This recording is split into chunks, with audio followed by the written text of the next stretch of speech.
This is still Holy Week, Holy Wednesday po ngayon, pero kung hindi pa kayo nakakapagplano kung saan kayo magsa-celebrate ng Easter, we have two suggestions for you. On Saturday, Thousand Hearts Benefit Concert, that is for Japan. Tsunami Relief sa Pasadena Civic Auditorium. Magkita-kita po tayo dyan. I will be there along with Mark Dacascos, Lou Diamond Phillips, AJ Rafael, Dante Bosco, and even the concert king himself, Martin Rivera, is going to be singing. We are all donating our time to help people in Japan. Also, on Sunday, Maestro Ryan Cayabyab is doing a fundraiser for Gawad Kalinga. I will try to be there as well, but that's Easter Sunday at 6:30 in Santa Clarita naman po. Hope to see you all there. And speaking of Holy Week, marami pong mga nagrereklamo, mga nakakapag-observe na dito po sa Amerika, hindi natin ma-feel yung spirit ng Holy Week. Unlike in the Philippines, it comes to you. Dito, you have to seek it.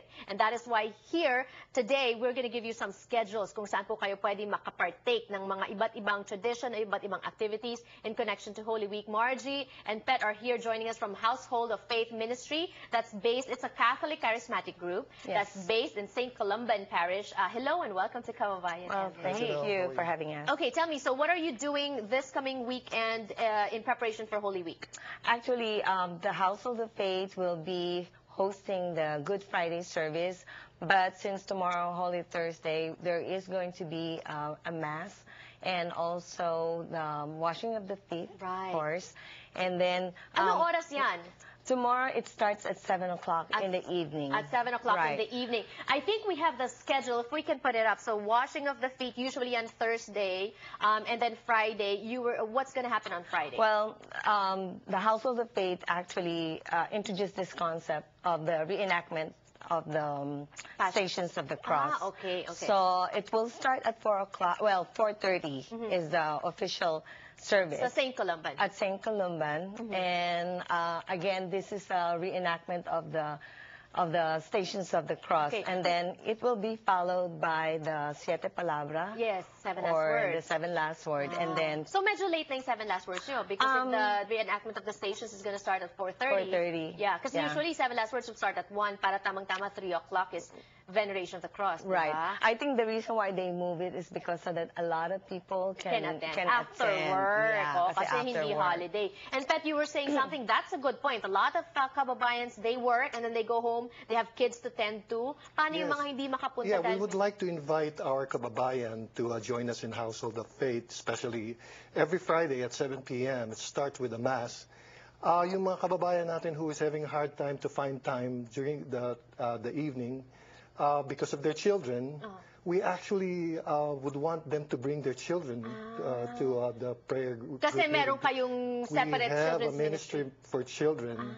They have their own teaching. They will be taught to sing Christian songs. And they have so many fun Christian activities, such as like drawings and things like that. And interesting. Yeah. And that's not just for this coming Friday.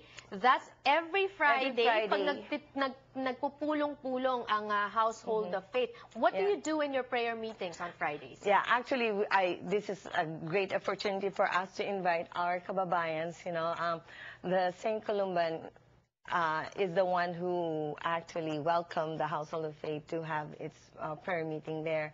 So every Friday night starts at 7 o'clock p.m. Mass, and then right after that is the praise and worship, and then we have study, Bible study, Bible sharing, right? Yeah. And you have been doing that for about 30 years now. Congratulations! It's a very positive experience, Yes. especially for children. They're taught to.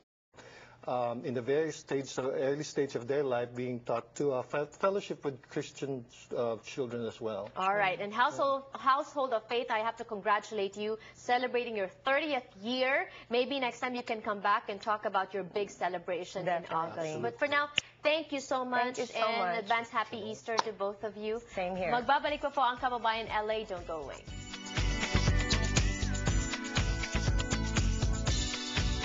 Ang Kababayan LA ay hatid sa inyo ng McDonald's at ang mga bagong McCafe Espresso Drinks. McDonald's na ba ang inyong bagong coffee house? Ang mga bagong McCafe Espresso Drinks ay mabilis, masarap at mas mura pa. Kahit saan, kahit kailan.